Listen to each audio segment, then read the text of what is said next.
General equation of straight line होती है a x plus b y plus c equal to 0। General equation of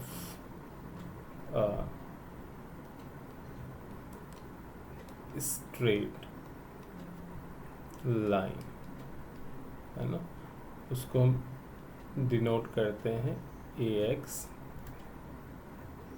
plus b y plus c equal to 0 से।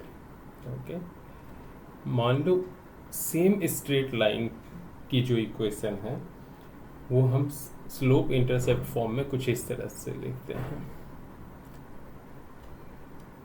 Equation of the same straight line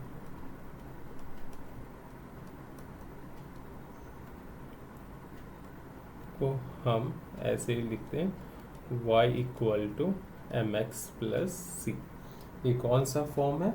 ये है slope intercept form. Okay, ये equations और ये equations basically क्या है? Same है। हमें करना क्या है, इसको कन्वर्ट करनी है इस फॉर्म में। ओके, यानी जो जनरल इक्वेशंस है उसको चेंज करके लिखनी है स्लोप इंटरसेप्ट के फॉर्म में। ओके, तो हमारा जनरल इक्वेशंस क्या है? हमारा जनरल इक्वेशन है a x plus b y plus c equal to 0। हम y वाली टर्म को लेफ्ट साइड रखेंगे इक्वेशंस के, और बाकी जो भी टर्म है उसको राइट साइड कर देंगे। तो बी वाई इक्वल टू क्या हो जाएगी? सी उधर जाके नेगेटिव हो जाएगी, ए उधर जाके नेगेटिव हो जाएगी। तो हम कुछ नहीं करते हैं, अब सिर्फ पोजीशन चेंज कर देते हैं, है ना। माइनस ए एक्स को पहले लिख देते हैं और सी को बाद में। y इक्वल टू क्या हो जाएगी? माइनस ए एक्स माइनस सी, इसको मैं ब्रैकेट में कर देता हूँ, और नीचे आ जाएगी b। ओके, यहाँ से प्रोसीड करते हैं। y इक्वल टू, अब हम सेग्रीगेट कर देते हैं, तो क्या हो जाएगा? Minus A X by B minus C by B. y equal to, इसको मैं ऐसे भी लिख सकते हैं, minus A by B into X plus minus C by B.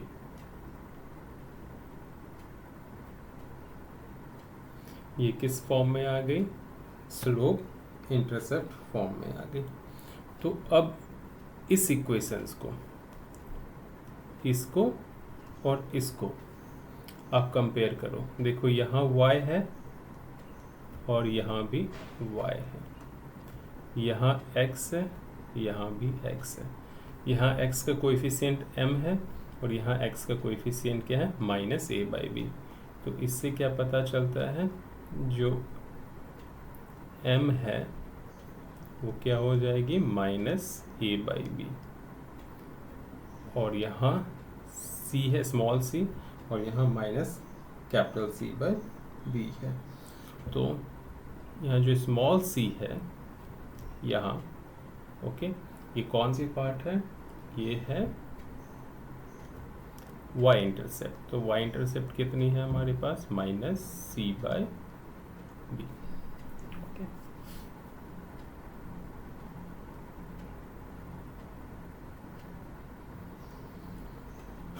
मैं एक काम करता हूँ, इसको थोड़ा कर्ल कर देता हूँ, समझने में ईजी हो। ये नॉर्मल सी रखते हैं, इसको थोड़ा सा मैं कर्ल कर देता हूँ, थोड़ा सा नीचे की साइड से। ओके, ये स्मॉल सी है और ये हमारा कैपिटल सी हो गया। तो हमने जनरल इक्वेशंस को स्लोप इंटरसेप्ट के फॉर्म में कन्वर्ट कर दिया। हमें स्लोप क्या आया -a/b और y इंटरसेप्ट क्या आया -c/b। देखो अब हम जनरल इक्वेशंस को कन्वर्ट करेंगे इंटरसेप्ट फॉर्म में। तो जनरल इक्वेशंस क्या होती है कि स्ट्रेट लाइन की, वापस से मैं लिखना पड़ेगा general equation of a straight line equal to capital A small x plus capital B small y plus capital C equal to 0। अब हम लिखेंगे उसी स्ट्रेट लाइन की इक्वेशंस को इंटरसेप्ट के फॉर्म में। इक्वेशन ऑफ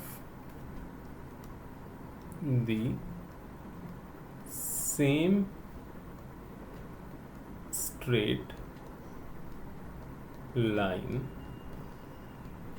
है ना इन इंटरसेप्ट फॉर्म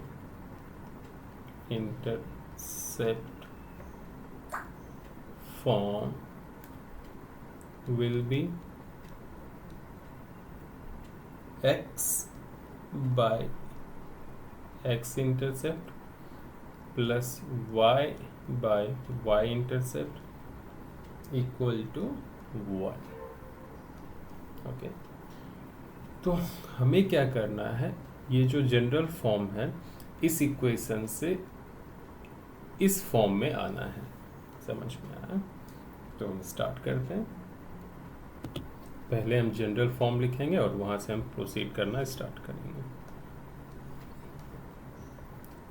तो जनरल फॉर्म क्या है, ax plus by plus c equal to 0। हम c को इक्वेशंस के राइट साइड लेके जाएंगे। ax plus by equal to -c। अब हमें यहाँ पे कोएफिशिएंट नहीं चाहिए, यानी ये जो x के आगे का टर्म्स है वो नहीं होगा, है ना, क्योंकि यहाँ आप राइट साइड में मैं लिख देता हूँ इंटरसेप्ट फॉर्म, हमें इस फॉर्म में लेके आना है। ओके, तो सॉरी यहाँ y होगी, तो x के आगे में देखो कोएफिशिएंट नहीं है लेकिन डिनोमिनेटर में एक टर्म है, या ऐसा भी बोल सकते हो x के आगे की जो कोएफिशिएंट है वो 1/a है और यहाँ 1/b है। तो इसी को हम ऐसे भी लिख सकते हैं x upon 1/a plus y upon 1/b equal to -c। Okay, फिर हम लेफ्ट साइड और राइट साइड दोनों साइड -c से डिवाइड कर देंगे, है ना। तो ये हो जाएगा, देखो x by 1/a plus y by 1/b। Okay, ये जो कंप्लीट टर्म्स है उसको हम -c से डिवाइड करेंगे और यहाँ जो कंप्लीट टर्म है इसको भी हम -c से डिवाइड कर देंगे। ओके, तो अब हम इसे रब कर रहे हैं, इसकी ज़रूरत नहीं।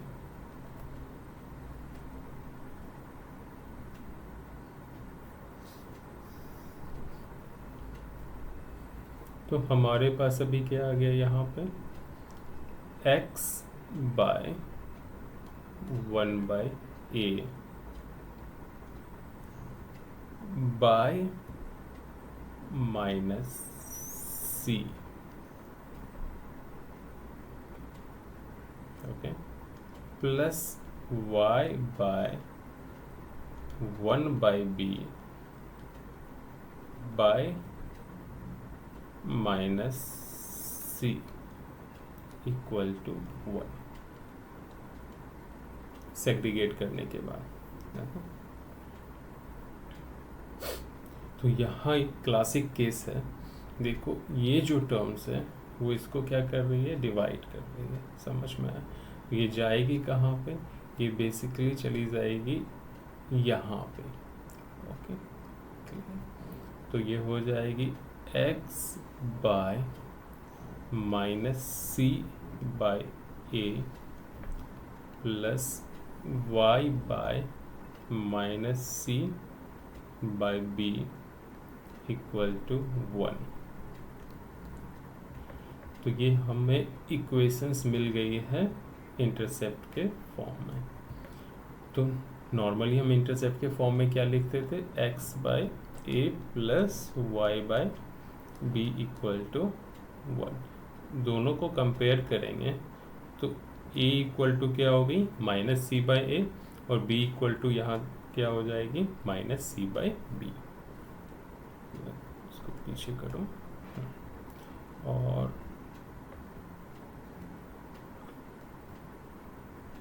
शिफ्ट कर देते हैं। तो हमें a इक्वल टू क्या मिल गई, यानी x इंटरसेप्ट क्या मिल गई, minus capital C by capital A। y intercept b equal to क्या मिल गई, minus capital C by capital B। अगर सेम चीज़ को आप दूसरे अप्रोच से भी सॉल्व कर सकते हो, आंसर इतनी ही आएगी जैसे मैंने यहाँ इस तरह से किया है, ओके। आप इसको हटा के 1 सेकेंड, यहाँ से आप क्या कर सकते हो, पहले ही दोनों साइड माइनस सी से डिवाइड कर दो। तो ये क्या हो जाएगी, minus x plus b by minus c y equal to 1। तो इसको हम क्या लिख सकते हैं, x by minus C by A plus y by minus C by B equal to 1। Same चीज़ आ गई है ना। अब हम जनरल फॉर्म स्ट्रेट लाइन की जो है, यानी स्ट्रेट लाइन की इक्वेशंस की जो जनरल फॉर्म है उसको कन्वर्ट करेंगे नॉर्मल फॉर्म में। तो जनरल फॉर्म क्या होती है स्ट्रेट लाइन की, general form of straight line equation equal to क्या होती है, capital AX plus BY plus C equal to 0। और नॉर्मल फॉर्म क्या होती है उसी स्ट्रेट लाइन इक्वेशंस की, normal form of the same straight line equation equal to x cos alpha plus y sin alpha equal to p। Okay, तो हमें यहाँ से यहाँ पहुँचनी है इस फॉर्म में। तो देखो जनरल फॉर्म क्या हो गई, AX plus BY plus C equal to 0। तो इसको हम ऐसे लिख सकते हैं, AX plus BY equal to minus C। Okay, अब यहाँ पे दो केस हो सकता है। सी की वैल्यू जो है वो 0 से बड़ी हो सकती है और सी की वैल्यू 0 से छोटी भी हो सकती है ना। तो पहला केस हम कंसीडर करेंगे जब सी की वैल्यू जो है वो 0 से छोटी है ना। तो सी की वैल्यू केस 1 है ना, और यहाँ मैं साथ साथ केस 2 भी करते जाता हूँ तो एक ही साथ दोनों समझ में आएगा। केस 2, केस 1 क्या है, when c is less than 0, यहाँ होगा when c is greater than 0। जब c जो है वो 0 से कम होगी तो माइनस c क्या हो जाएगी, पॉजिटिव हो जाएगी। ओके, उस केस में हम क्या करेंगे, ax plus by equal to minus c, दोनों साइड डिवाइड कर देंगे under root a square plus B square से। ओके, अब इस केस में करते हैं सेम स्टेप। जब c की वैल्यू ग्रेटर देन 0 है तो ये जो चीज़ है ये क्या होगी, नेगेटिव हो जाएगी। करेक्ट। ओके, तो इस केस में हमें क्या करना पड़ेगा, इस केस में हमें इस इक्वेशंस को ऐसा लिखना पड़ेगा, minus A x minus b y equal to plus c, और सेम स्टेप रिपीट करेंगे। यहाँ हो जाएगी minus A x minus b y upon under root a square plus B square, और यहाँ हो जाएगी c by under root a square plus B square.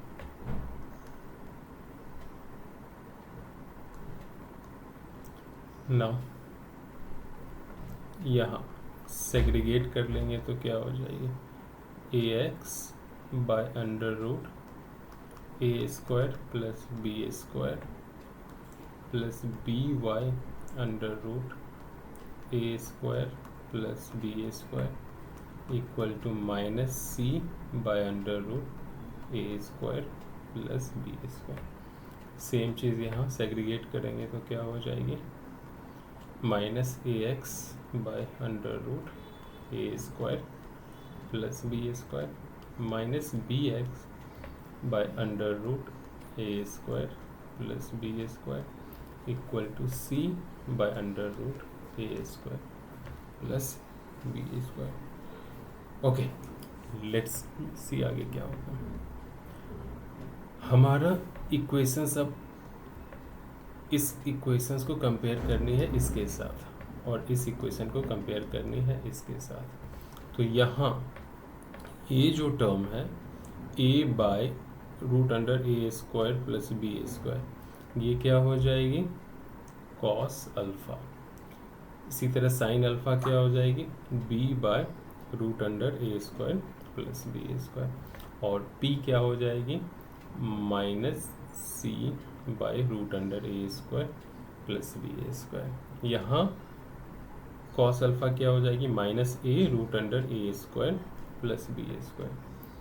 Sine alpha क्या हो जाएगी, माइनस बी रूट अंडर ए स्क्वायर प्लस बी स्क्वायर, और p क्या हो जाएगी, c by root under A square b square. तो इस तरह से हम इक्वेशंस को एक फॉर्म से दूसरे फॉर्म में कन्वर्ट कर सकते हैं। Next topic, angle between two straight lines.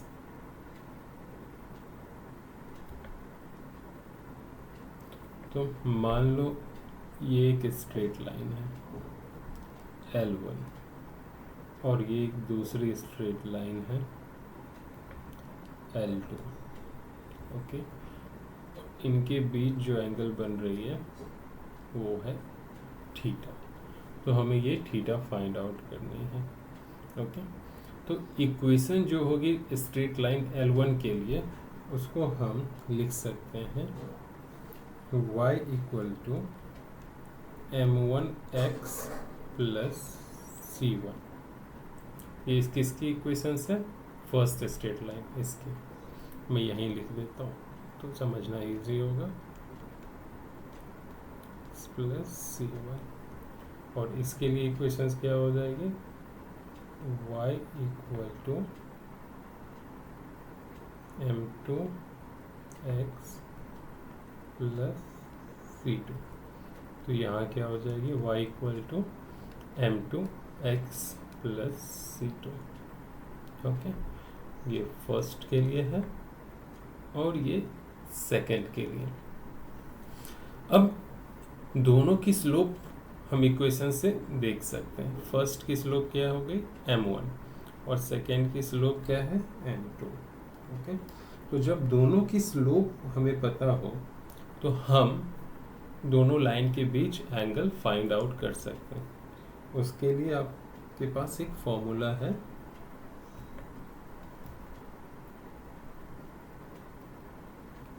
tan theta equal to modulus m1 minus m2 upon 1 plus m1 m2।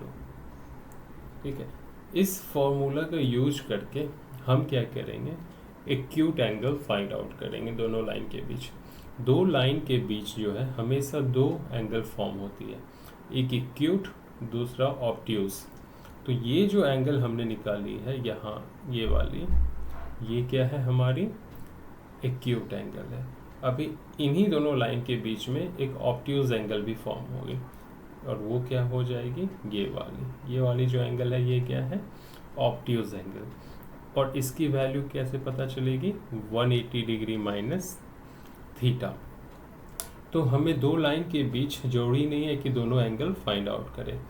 एक एंगल अगर हम फाइंड आउट कर लें एक्यूट एंगल, तो दूसरा ऑटोमेटिक हमें पता चल जाएगा 180 डिग्री माइनस थीटा से। क्लियर? तो हमें सिर्फ और सिर्फ एक्यूट एंगल फाइंड आउट करनी है।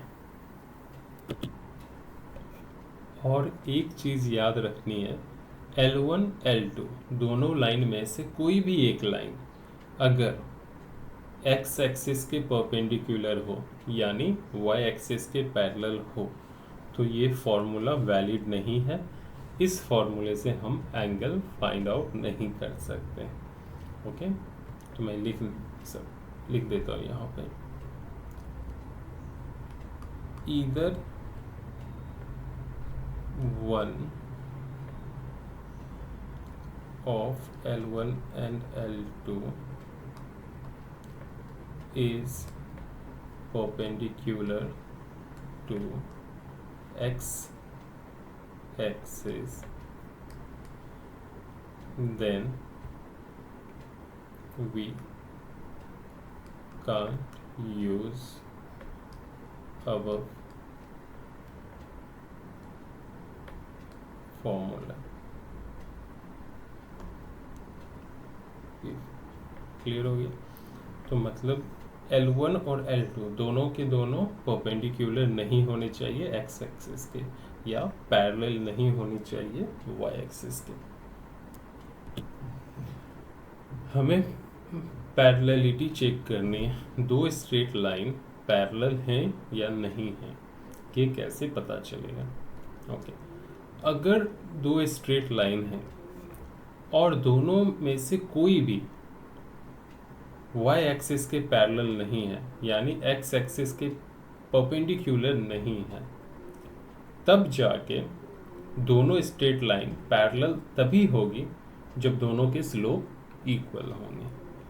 कहने का मतलब ये है कि यहाँ देखो, ये हो गई y एक्सिस, ये हो गई x एक्सिस, दो स्ट्रेट लाइन। यहाँ पहली लाइन हो गई L1, दूसरी लाइन हो गई L2। यहाँ दोनों के दोनों y एक्सिस के पैरेलल नहीं हैं और x एक्सिस के परपेंडिकुलर नहीं हैं। ठीक है, तो मतलब दोनों का स्लोप डिफाइंड है। तो मान लो इस L1 वाली लाइन की स्लोप m1 है और L2 की स्लोप m2 है। क्लियर? अगर m1 इक्वल टू m2 हो गई, दोनों की स्लोप इक्वल हो गई, तो उस केस में हम कहेंगे दोनों लाइन पैरेलल है, या दोनों लाइन के बीच जो एंगल है वो हमें 0 डिग्री मिल जाए। करेक्ट? उस केस में भी हम कहेंगे क्या, दोनों लाइन पैरेलल है। लेकिन ये वाला जो कंडीशंस है तभी एप्लीकेबल है जब दोनों स्लोप डिफाइंड है, मतलब दोनों में से कोई भी वाई एक्सिस के पैरेलल नहीं है। चलो अब उल्टा सोचते हैं, मान लो L1 जो है वो वाई एक्सिस के पैरेलल है, तो क्या ये फॉर्मूला यूज होगा, ये कंडीशंस यूज होगा? नहीं। क्लियर? उस केस में ये कंडीशंस यूज नहीं होगा। क्यों? क्योंकि जब भी कोई भी स्ट्रेट लाइन वाई एक्सिस के पैरेलल हो, यानी एक्स एक्सिस के परपेंडिकुलर हो, तो उसकी स्लोप डिफाइंड नहीं होती, उसकी स्लोप इन्फिनिटी होती है, और उस केस में हम ये फॉर्मूला यूज नहीं कर सकते। तो कंडीशंस क्या होगा उस केस के लिए? अगर कोई स्ट्रेट लाइन है जिसकी स्लोप अनडिफाइंड है, यानी वो स्ट्रेट लाइन वाई एक्सिस के पैरेलल है, तो दूसरी लाइन उसके पैरेलल तभी होगी जब दूसरी लाइन भी वाई एक्सिस के पैरेलल हो, यानी L1 और L2 दोनों वाई एक्सिस के पैरेलल होगा, एक्स एक्सिस के साथ 90 डिग्री बनाएगा, तभी जाके ये दोनों क्या होंगे? पैरेलल होंगे। ओके, अभी देखते हैं, एक स्ट्रेट लाइन है, उसकी इक्वेशंस है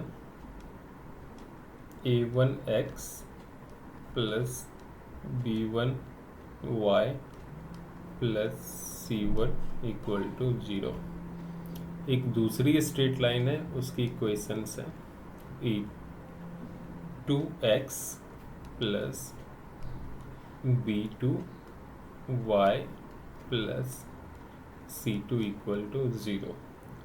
ये दोनों स्ट्रेट लाइन पैरेलल तभी होंगे जब a1 बाय a2 इक्वल होगी b1 बाय b2 के, तब दोनों क्या होंगे? पैरेलल होंगे। ओके, अब हम कंडीशंस स्टडी करेंगे परपेंडिकुलरिटी के लिए। कंडीशन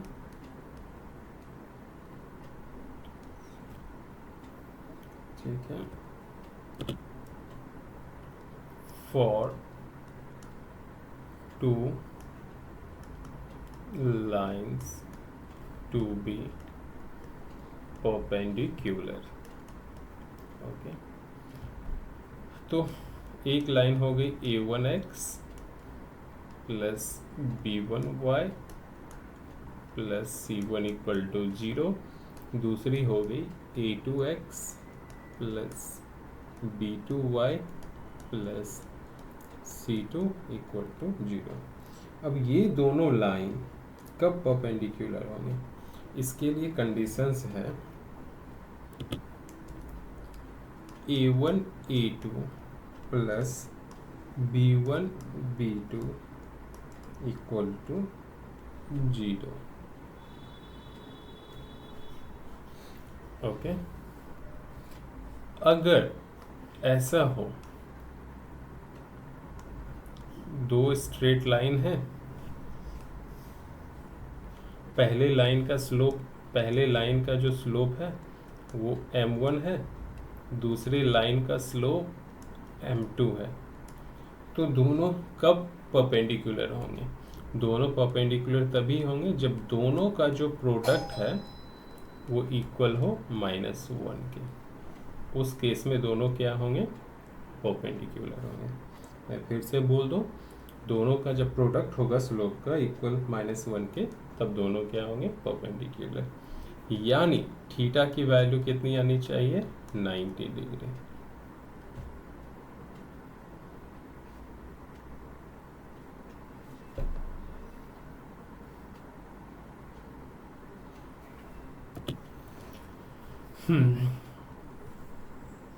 यहाँ पे मैं एक स्ट्रेट लाइन की इक्वेशंस लिखता हूँ, ax plus by plus c equal to 0। तो इस स्ट्रेट लाइन के पैरेलल मैं 4 और स्ट्रेट लाइन की इक्वेशन लिख सकता हूँ। तो कैसे लिखेंगे? जब भी पैरेलल लाइन की इक्वेशंस लिखनी हो एक लाइन की, तो हम ये दोनों को क्या करेंगे? फिक्स्ड रखेंगे, यानी ax प्लस by जो है वो एज इट इज आएगी। इसको चेंज कर सकते हैं, इसको हम कुछ भी लिख सकते हैं। लेट्स से यहाँ पे +5 कर दिया, तो ये और ये पैरेलल है। अगर हम इसको ऐसे -5 लिख देते तो भी ये क्या है, पैरेलल है। अगर ऐसा लिख देते ax + by -k = 0, पैरेलल है। ax + by + k = पैरेलल है। तो ये पांचों इक्वेशंस क्या हैं, एक दूसरे के पैरेलल। तो पैरेलल इक्वेशंस लिखने का रूल क्या है, x और y की जो टर्म्स है यानी ax और by उसको एज इट इज़ लिखनी है, और थर्ड जो कांस्टेंट टर्म है उसको हम कुछ भी लिखो तो वो क्या हो जाएगी, पैरेलल हो जाएगी। अगर यहाँ पे हम ऐसे लिखते ax + by + 7/9 = 0, तो भी ये क्या थी, पैरेलल ही थी। तो पैरेलल इक्वेशंस लिखने का रूल आपको आ गया होगा। अब हम परपेंडिकुलर इक्वेशंस लिखने का रूल सीखते हैं। तो देखो हमारे पास इक्वेशन है ax + by + c = 0। तो परपेंडिकुलर इक्वेशंस लिखने का रूल बहुत ही सिंपल है, हमें सिर्फ कोएफिशिएंट चेंज करना है, यानी ax और by टर्म्स की कोएफिशिएंट इंटरचेंज करनी है और इनमें से किसी एक का साइन बदल देनी है, करेक्ट। तो हम ax की जगह पे हमें क्या लिखना पड़ेगा, bx, और by की जगह क्या लिखना पड़ेगा, ay, और किसी एक का साइन चेंज करना पड़ेगा। या तो आप ay को पॉजिटिव रखो और bx को नेगेटिव कर दो, या तो आप bx को पॉजिटिव रखो और ay को नेगेटिव कर दो, ठीक है। और तीसरा जो टर्म है वो कुछ भी कर लो, यहाँ आप k लिख सकते हो, यहाँ आप -k लिख सकते हो, = 0। ये तीनों क्या हैं, परपेंडिकुलर है। आप इसको ऐसे भी लिख सकते हो, मतलब ये इसके साथ परपेंडिकुलर है और ये इसके साथ परपेंडिकुलर है, और ये दोनों क्या हैं, पैरेलल हैं। ओके, आप ऐसा भी लिख सकते हो, इसको मैं रब करूँ। चलो मैं 5 इक्वेशंस लिख के दिखाता हूँ एग्जाम्पल के साथ। हमारे पास एक इक्वेशन है 4x + 3y + 6 = 0। तो इसके परपेंडिकुलर हमें इक्वेशंस लिखनी है। तो यहाँ क्या लिखनी पड़ जाएगी, 3x, यहाँ हो जाएगी 4y, और यहाँ लिख दो 7। अब हम क्या करेंगे, इनमें से किसी एक का साइन, तो मैं क्या करता हूँ ना, इस बार इसकी साइन चेंज करता हूँ, इसको पॉजिटिव ही रखता हूँ, इसको 7 कर दिया 0। तो ये दोनों इक्वेशंस, ये L1 और ये L2 दोनों क्या हैं, परपेंडिकुलर हैं। ओके, एक और मैं लिख के दिखाता हूँ।